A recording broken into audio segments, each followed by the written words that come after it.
देश में मुसलमान की स्थिति हो गई कि घर में रहेगा तो दंगाई मारेंगे और बाहर निकलेगा तो पुलिस मारेगी।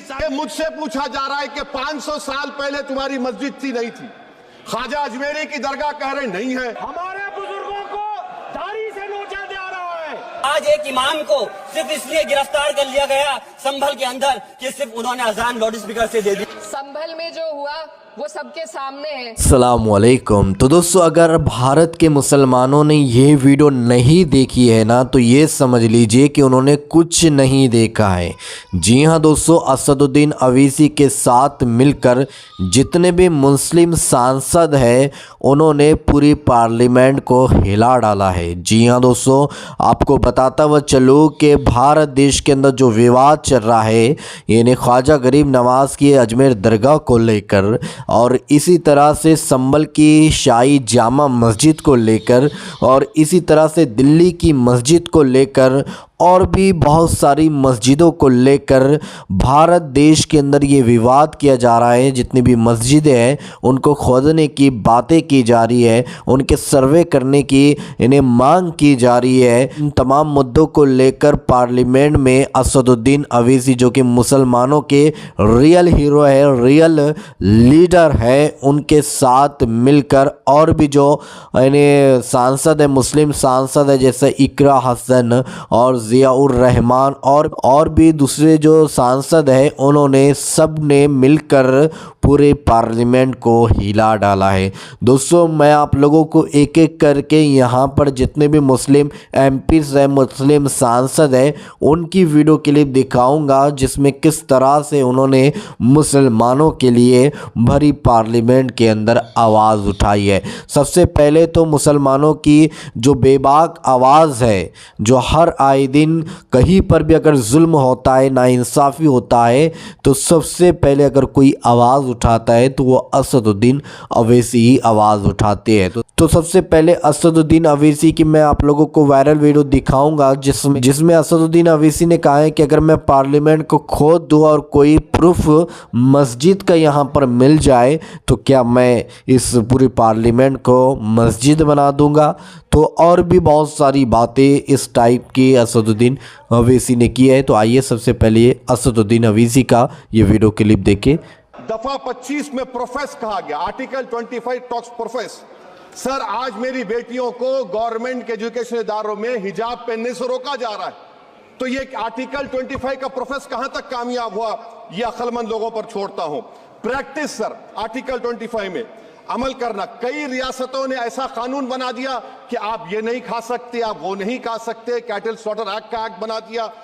आप बताइए कि हरियाणा, राजस्थान में पुलिस की अख्तियारात गौरक्षक को दे दिए और उन अख्तियारात का बेजा इस्तेमाल मॉब लिंचिंग में हुआ। किसका हुआ? एक लड़का था साबिर मलिक बंगाल का, मार के पीट कर मार दिया गया। क्यों? क्योंकि उसने बीफ खाया, बाद में मालूम हुआ नहीं खाया। जुनैद और नसीर को गाटमीका के थे, उनको जिंदा जला दिया गया। सर, फिर प्रोपगेट, आप ये आर्टिकल 25 का थर्ड सेक्ट प्रोपगेट। आज आप देख रहे हैं कि मुझसे पूछा जा रहा है कि 500 साल पहले तुम्हारी मस्जिद थी नहीं थी, ख्वाजा अजमेरी की दरगाह कह रहे नहीं है। अरे सर, अगर मैं इस पार्लियामेंट में खोद दूं, इसमें गड़ा कर दूं, तो खाने जहां का हिस्सा मिलेगा तो मेरी हो जाएगी ये। आप बताइए। अब आप देखिए ये प्रोपगेट क्या हो रहा है। अच्छा, जो तब्दीली मजहब का कानून, तब्दीली मजहब, मैं तब्दील मजहब नहीं कर सकता, सरकार से पूछना पड़ेगा मुझे अपना मजहब बदलने के लिए। अगर अंबेडकर आज जिंदा होते तो बाबा साहब को भी कहते कि आप जाकर परमिशन लो, तब मजहब बदलना पड़ेगा आपको। ये हालात आज यहां पर पैदा हो चुकी है। सर, आर्टिकल 26 देखिए, it gives religious denomination the right to establish and maintain institution for religion charitable. वजीर आजम कहते हैं कि वक्फ का ताल्लुक संविधान से नहीं है।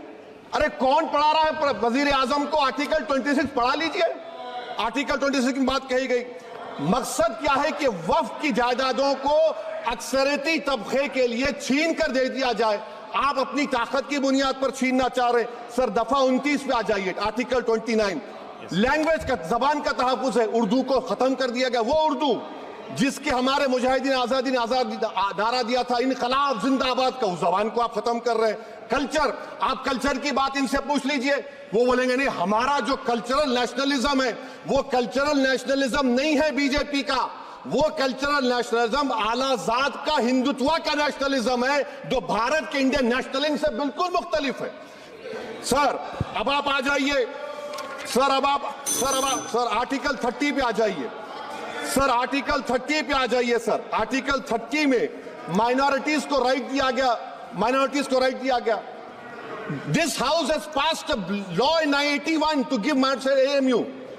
This government went to the Supreme Court and said no, we'll oppose minority status.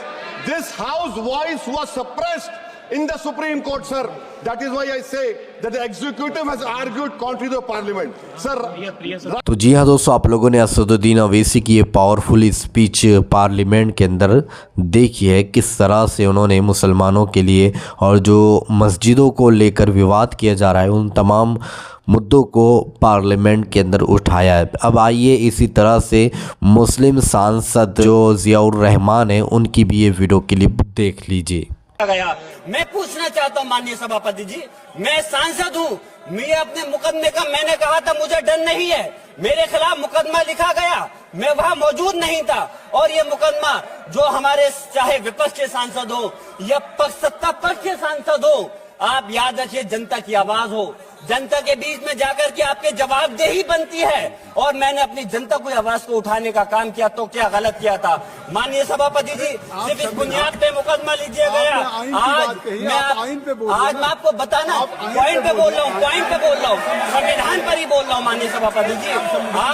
आज मैं चाहता हूँ उन लोगों को इंसाफ मिलना चाहिए, जो इसके जिन्होंने ज्यादती की है उनको सजा मिलनी चाहिए, और आज एक इमाम को सिर्फ इसलिए गिरफ्तार कर लिया गया संभल के अंदर कि सिर्फ उन्होंने अजान लाउड स्पीकर से दे दी थी। अफसोस है कि आज हमारे साथ ऐसी ज्यादती हो रही है। माननीय अध्यक्ष जी, हमारे संविधान किसानों को मजबूती की बात करता है, जो इस देश की रीढ़ की हड्डी है। 130 किसान जो 10 दिन से ज्यादा समय से जेल में बंद हैं, आप किसानों को हक नहीं दे पा रहे, तो किसको हक देने का काम करोगे? मैं अफसोस करता हूँ आज पूरे प्रदेश और मुल्क के अंदर जिस तरह से हमारे लोगों की हिफाजत नहीं की जा रही, एक मॉब लिंचिंग सिर्फ धर्म के नाम पर, अगर कोई मुस्लिम है, ओबीसी है या पिछड़ा समाज का, एससी समाज का है, तो नाम पूछ करके उसकी हत्या कर दी जाती है, बुलडोजर चलाए जा रहे हैं। हेट स्पीच, अगर कोई हम कुछ बोलते हैं तो हेट स्पीच करके मुकदमा दर्ज कर देते हैं, और जो हमारे धार्मिक आका हमारे सल्लल्लाहु अलैहि वसल्लम की शान में गुस्ताखी करता है उनके खिलाफ कोई कार्रवाई नहीं।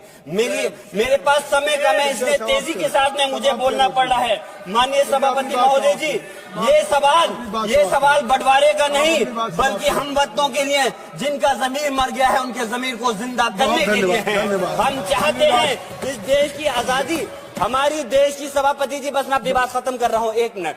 हमारी देश की आजादी के लिए मैं ये कोई बंटवारे की बात नहीं कर रहा, लेकिन हमारे मुस्लिम और हिंदू समाज सब लोगों ने मिलकर के इस देश को आजाद कराने का काम किया था। आज उनके साथ ज्यादती क्यों की? दोस्तों आइए किराना से जो इकरा हसन सांसद है उन्होंने भी मुसलमानों के लिए किस तरह से आवाज़ उठाई है, इकरा हसन का भी ये वीडियो देख लीजिए। हालात इस कदर बिगड़ चुके हैं कि hate speech, mob lynching, bulldozer द्वारा घरों को गिराने की घटनाएं आम हो गई हैं, खास तौर पर उत्तर प्रदेश में, जहां ऐसा लगता है जैसे कानून के नाम पर जंगल राज चल रहा हो। संभल में जो हुआ वो सबके सामने है। पुलिस के संरक्षण में निर्दोष लोगों की हत्या की गई और सरकार ने चुप्पी साध ली। अल्पसंख्यकों पर हिंसा बढ़ती जा रही है, मगर सत्ता में बैठे लोग या तो आंखें मूंदे हुए हैं या फिर इन घटनाओं को बढ़ावा दे रहे हैं। हद तो तब हो जाती है जब न्यायपालिका की बात भी अनसुनी कर दी जाती है। सुप्रीम कोर्ट ने मॉब लिंचिंग पर 11 सूत्रीय निर्देश जारी किए थे। इसमें साफ कहा गया था कि राज्य सरकारें और पुलिस इस तरह की घटनाओं को रोकने और दोषियों पर सख्त कार्रवाई करने के लिए जिम्मेदार हैं, लेकिन आज भी इन निर्देशों पर अमल नहीं हो रहा है। हाल ये है कि मॉब लिंचिंग को रोकने की बजाय सत्ता में बैठे लोग आग में घी डालने का काम कर रहे हैं। उनकी जुबान से ऐसी बातें निकलती हैं जो नफरत को और बढ़ावा देती है। ये अशांति अब इतनी गहराई तक फैल चुकी है कि हमारे समाज के धर्मनिरपेक्ष चरित्र पर गंभीर सवाल उठ रहे हैं। इसी तरह से मोहम्मद जावेद जो कि मेंबर ऑफ पार्लियामेंट है, उन्होंने भी किस तरह से आवाज़ उठाई है मुसलमानों को लेकर, और भी बहुत सारी उन्होंने इस वीडियो के अंदर बातें की है, उनका भी ये वीडियो देख लीजिए। हम बनाते रहेंगे मोहब्बत के तराने। Thank you very much sir.